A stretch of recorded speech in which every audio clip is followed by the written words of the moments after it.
कोई शर्म होंदी है, कोई हया होंदी है, लेकिन फैसलाबाद के एक महकमे नूं ना शर्म आंदी है ना हया आंदी है।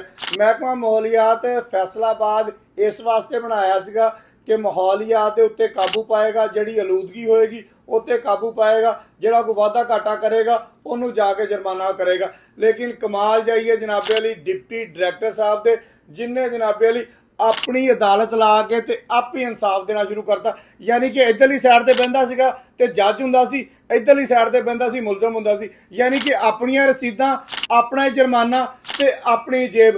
फैसलाबाद दियां 5 तो 7 वड्डियां फैक्ट्रियां नूं आप ही जाके पाई हुई जुर्माना करन लग गए ते जुर्माने की रकम कौमी खजाने च नहीं जा रही, अपनी जेब च जा रही है। 18 लाख रुपया सिक्का है राजुल वक्त डिप्टी डायरैक्टर साहब लैके ते घर नूं चल जा चुके हैं। हुण जनाबे अली साडे रवायती बयान आना शुरू हो गया कि हमने इंक्वायरी लगा दी है, बहुत जल्द जो है इंसाफ होगा, जिसने पैसे खाए होंगे उसको हम सजा देंगे। भी तुसी सारे अन्ने हो, 18 लाख दियां रसीदां फड़ियां गईयां, पता लग गया कि डिप्टी डायरैक्टर के साइन होए आ, मोहरां आईयां। हुण होना की भी तुहानूं मैं दस दिना वा, किसी ने कुछ नहीं करना। इन्हां ने करना वा एक ऑफिस बॉय फड़ना वा, एक चौकीदार फड़ना वा, उत्ते सारा मलबा पा के ते सारे ने हाथ साफ करके घर चल जाना वा। यानी कि ईद उन्होंने सोहनी लग गई है दूसरे तीसरे रोज़े ही। मैं जनाबे अली गुजारिश करांगा डीजी माहौलिया साहब नूं, डीसी फैसलाबाद नूं, कमिश्नर फैसलाबाद नूं कि इहदी तहकीकात की लोड़ नहीं हैगी। हुण तुहानूं असीं सारा कुछ देता वा,